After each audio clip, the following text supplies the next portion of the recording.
Our special guests today are Miguel Ruiz Cabañas and Yu Serizawa. I would like to welcome them both, and I'm going to introduce them. Miguel is currently professor and director of the SDGs initiative at Tecnológico de Monterrey, as well as co-chair of SDSN Mexico. He is a career diplomat and the Mexican foreign server. He has served as Mexico's permanent representative at the OAS, ambassador of Mexico in Japan, ambassador of Mexico in Italy, and permanent representative to the FAO, IFAD, and WFP, and Undersecretary for Multilateral Affairs and Human Rights, among others. And our other special guest is Yu Serizawa. She's from and studied in Europe at the Institut d'études politiques de Paris and joined Credit Lyonnais at the same year in Paris. In 1992, she left the partnership to establish Forma Corporation, of which she sole shareholder and serves as president and CEO. The company's main focus are organizing for third parties and hosting on its own risk events and fora with both substance and prestige, as well as creation and execution of training programs for corporate executives, particularly in the area of cross-cultural management and business ethics.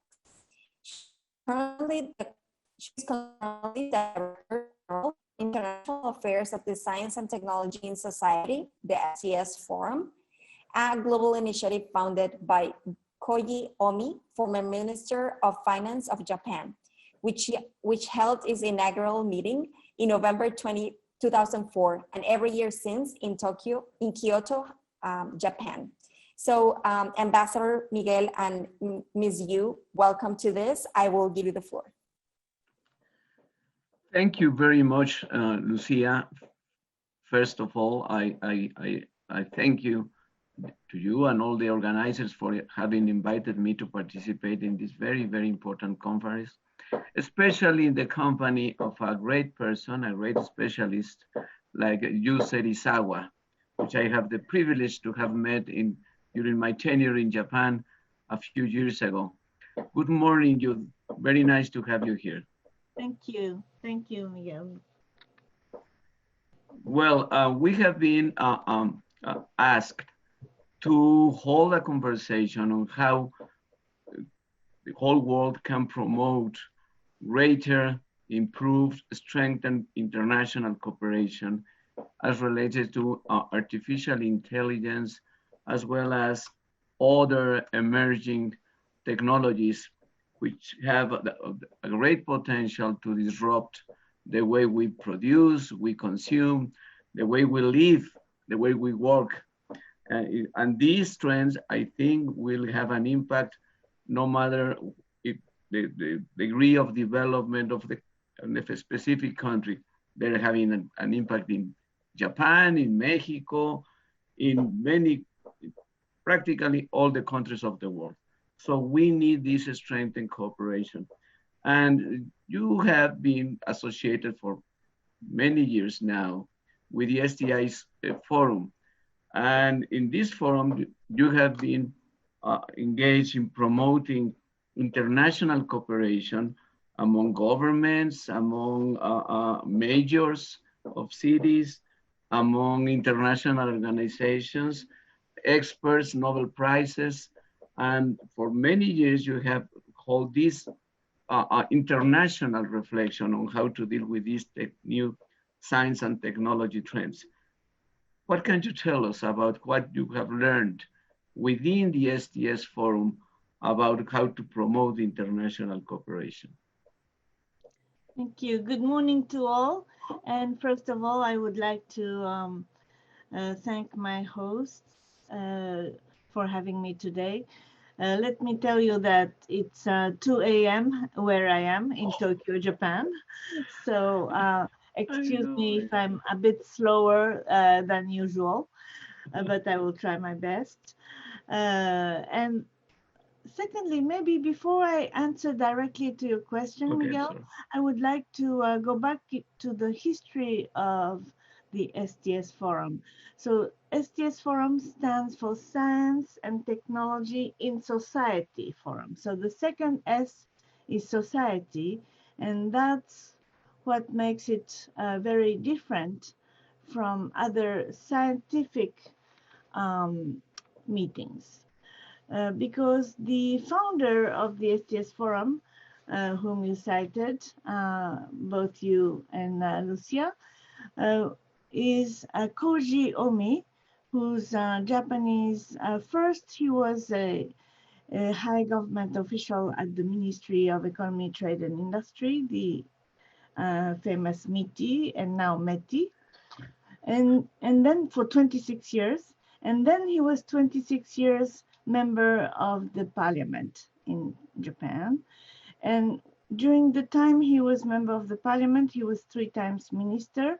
So Minister of Economic Planning, then Minister of Science and Technology before he was a Minister of Finance. And this is during the time he was Minister for Science and Technology at the beginning of the year 2000s, during the Koizumi government, that he had this idea. Suddenly, he thought science and technology has developed a lot, and in a way exponentially those recent years. But for the first time in humankind's history, maybe we see a sort of backlash. Maybe the application of science and technology is no longer fully welcomed by people. Some people have started to have some negative feelings about the effect of science and technology.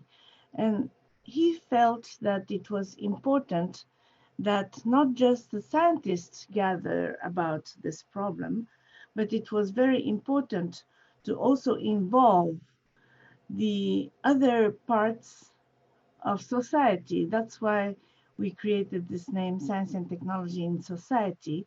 And the society part is represented at the SDS Forum through the business leaders and the political leaders. Because without the business, who are the largest users of science and technology, you cannot really discuss these matters, because even if you try to avoid some problems, if it makes a business sense, maybe businesses are inclined to use them. And then you have to include the governments and the policymakers, because you have to also educate them in a way about the potential risks and how to make the most of what is good about science and technology and their applications, and try to curb the risks. And that's why Koji Omi used this word, the lights and the shadows of science and technology, trying to maximize the lights, the positive part, and minimize the shadows of science and technology. And in doing so, he wanted to create a sort of Davos for science and technology. Well, at that time, I had been for over 15 years the Japan senior advisor for Japan for the World Economic Forum. So I have been organizing all the Japanese participation to Davos, including ministers, prime ministers, top business people, sometimes even artists. And I've been doing so already 15 years. And actually for maybe 3 years, I overlapped both being the Japanese advisor for the World Economic Forum and the first Secretary General to create the SDS Forum. So when we created this SDS Forum in the objective of creating a sort of Davos for science and technology, I told Mr. Omi we need to fulfill 2 things particularly. So A, it has to be totally international. You cannot have a majority of Japanese people, then he said, "Oh, fine, we will put a ceiling, not more than 30% Japanese participants." Okay. And that became a rule. Then secondly, I told him, you need top representation. Sorry, you need top representation from all kinds of worlds. So that's why we are working with most of the top business. Sorry, these are allergies, not COVID. No, don't worry, don't worry. Sorry. So I told him we need top business people, top policy makers, and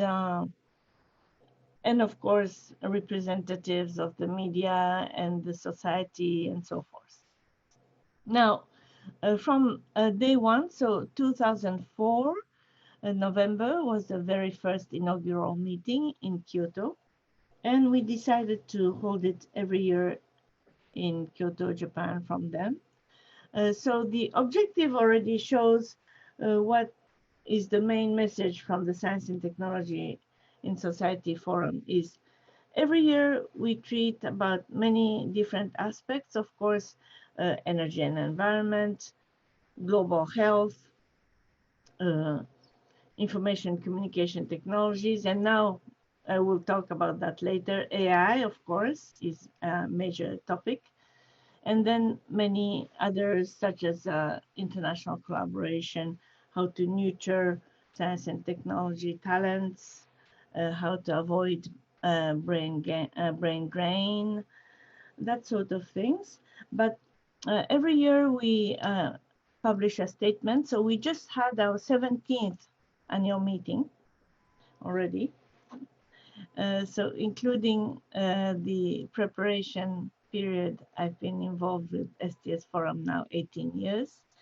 And I think that what we really want to share about the about our main message is really how to properly and ethically use science and technology, and how to share this common view among all the members of humankind, and B, also how to share all the best fruits of science and technology around the world, not just among developed countries. These are really the two main messages, and how to do it. Good. Very, very interesting. Thank you for sharing with us and to benefit of our audience, the long story and long experience that you have had with the SDS Forum, how it was initiated, how the philosophy behind it and the practical issues behind it, like the two you just mentioned, totally internationally and attracting top people from the business world, from the political world, from the academic world, from the research world, and even artists. When you make reference to Mr. Koji Omi, you said he was very concerned, or he is concerned about this dichotomy between the lights and shadows. Can you mention some of the lights that you are concerned with, and some of the shadows that you are concerned with the applications of science and technology to modern societies? Which can you make reference to specific lights, what Mr. Omi and yourself consider lights of the implementation of science and technology, and some of the shadows? What do you consider are the good or the potential benefits, and some of the risks that you are seeing? Well, actually, I think every science, or every application of science or technology, has both sides every time. And this is why, for example, Nuclear power, I would say, would be one of the most controversial but useful source of energy for humankind, because of course it's expensive, and of course Science and Technology in Society Forum actually proposes that nuclear power is still excellent source of electricity if you need a large quantity of it without the potential augmentation of CO2 and atmospheric pollution. However, the shadow side is that you can have accidents. And here in Japan, of course, we experienced Fukushima in March 2011. I was there. I was in You were Japan at the there, time. yes, yes. And the SDS Forum that year in October had the most interesting discussion about the pros and cons of nuclear power. And still, for example, a lot of our members and community believes that the nuclear power can be a solution under the strict condition of security and safety. Because the more we learn about Fukushima, and the more we learn that it was more a human error and not a technological error, because the nuclear power plant could be stopped as soon as the tsunami occurred. So it stopped, but the cooler power had gone. So it was not a truly nuclear accident, in fact. So I think that in every case it's like that. Like, for example, the most recent discoveries in CRISPR-Cas9, for which two ladies got the Nobel laureate in medicine this year. This is also a technology of gene editing, they say. So for people who have fatal illnesses, it could be a real breakthrough, but at the same time, it could lead to very scary things, and you could order your child or whatever. So all of these things have both negative and positive aspects. Good. Thank you, Ms. Serizawa.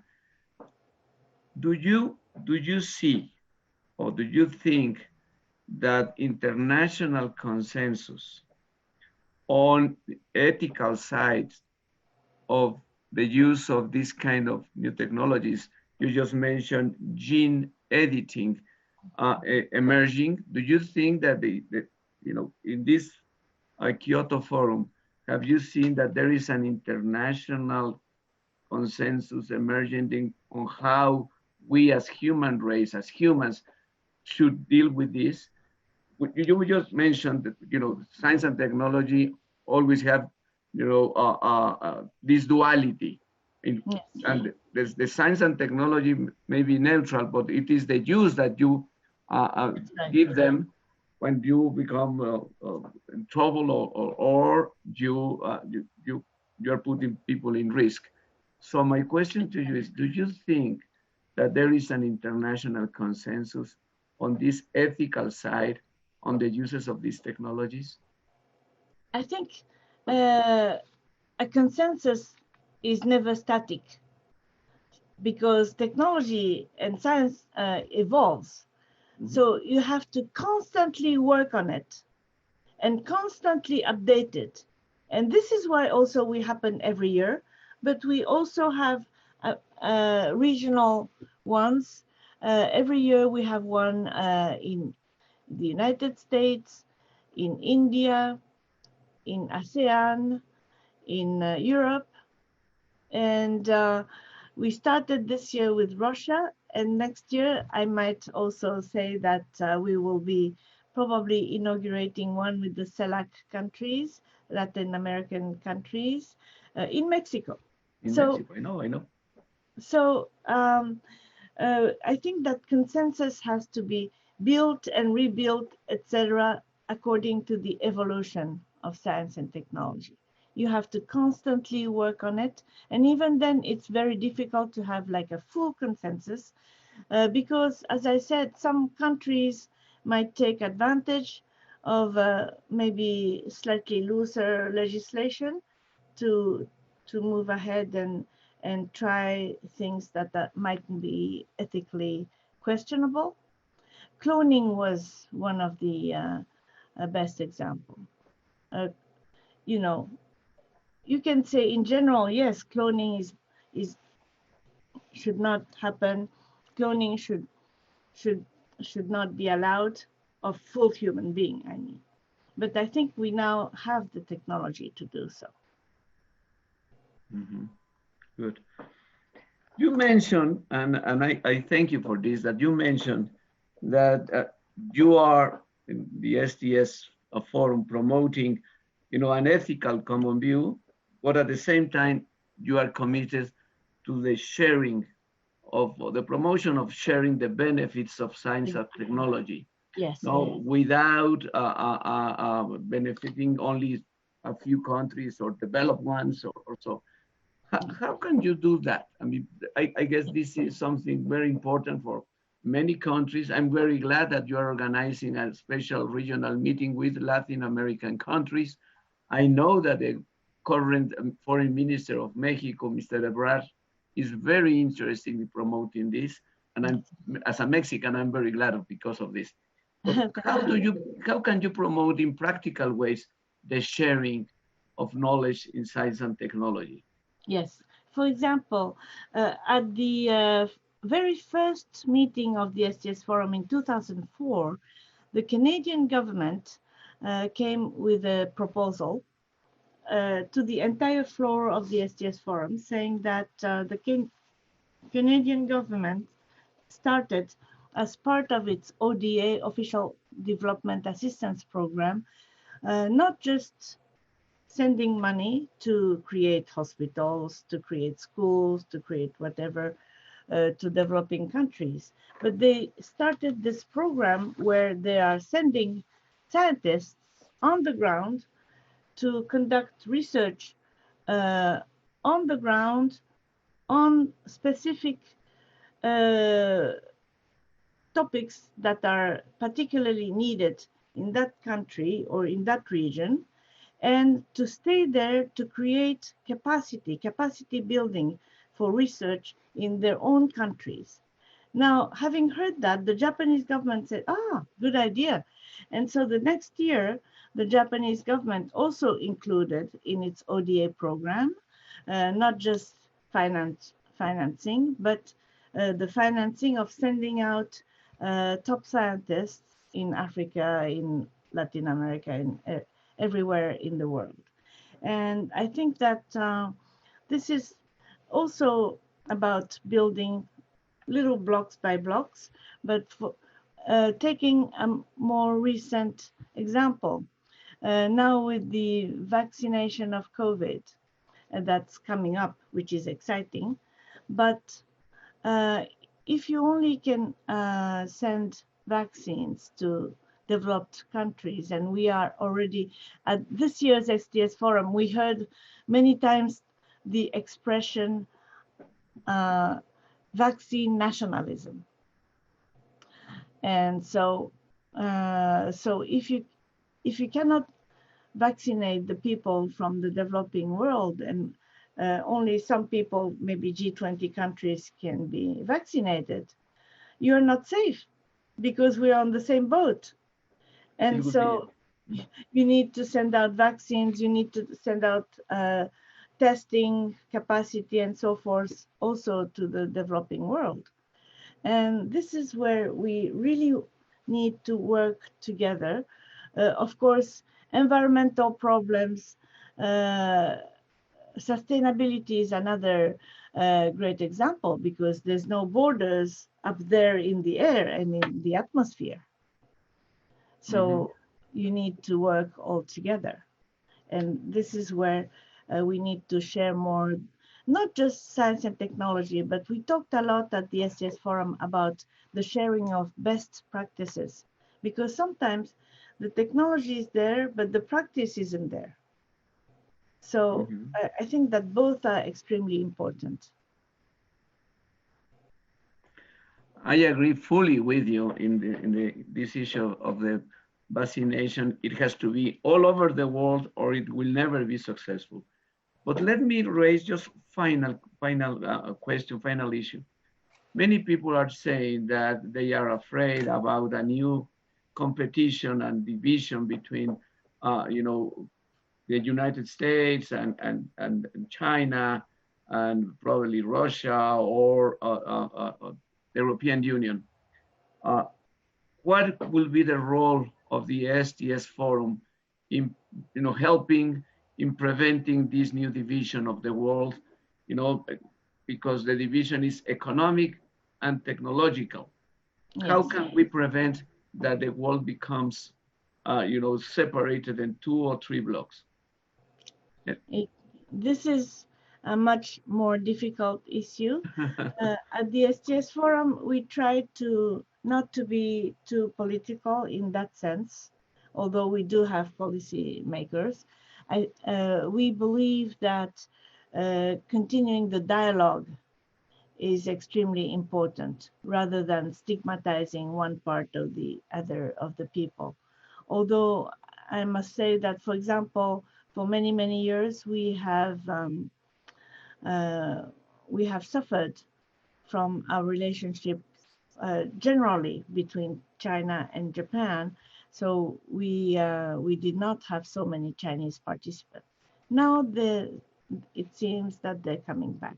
So yes, we do see the fluctuations of relationships between countries already, even at our modest participation levels. But we believe that even if it's only on science and technology, we hope that continuing this yearly dialogue would promote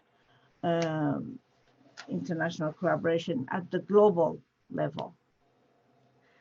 Well, I'm very glad that you are taking this approach because it's very constructive and it is needed. We are really in the threshold of a new era with a more multipolar world. And we have to find practical ways to cooperate on global issues such as COVID-19. And we are entering the new era of pandemics. We are facing these common, absolutely global threats. The other one, obviously, climate change, which affects all of us and others. And by the loss of biodiversity, this kind of truly global issues. So I guess SDS Forum will continue to be making an important contribution on promoting dialogue, understanding, conscience awareness. That's right. Raising the level of conscience that these are really common threats, and there is no other way to deal with them. Both cooperation and good faith cooperation, because they are truly a threat for all of us. I think we have run out of time. Yeah, unfortunately, we didn't speak about AI, but that's okay, I guess. Please, no, we didn't. But well, we did. We covered it generally because of artificial intelligence implications. Yes. Well, thank you very much for this wonderful conversation. Thank you, Ambassador. Thank you for sharing with us here in Mexico and people in our continent the important labor that the SDS Forum is doing for the benefit of our world, for the benefit not only for Japan, but for all the regions of the world. I know the forum, and I know you are making an important contribution. Thank you very much.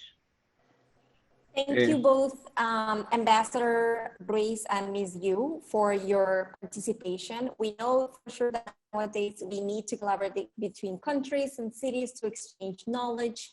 This is something that that we are trying to tackle as well with this initiative, and technology and best practices to effectively do it are also very important component of this initiative. So we thank both of you for the work that you do from your own little piece of the world. And I cannot tell you how much we appreciate that you're connected at 2 a.m. Japan time. So we hope that you go to sleep now. And Ambassador, thank you so much again. Thank you for having attended this session at very late hour in Tokyo. Thank you very much. My applause.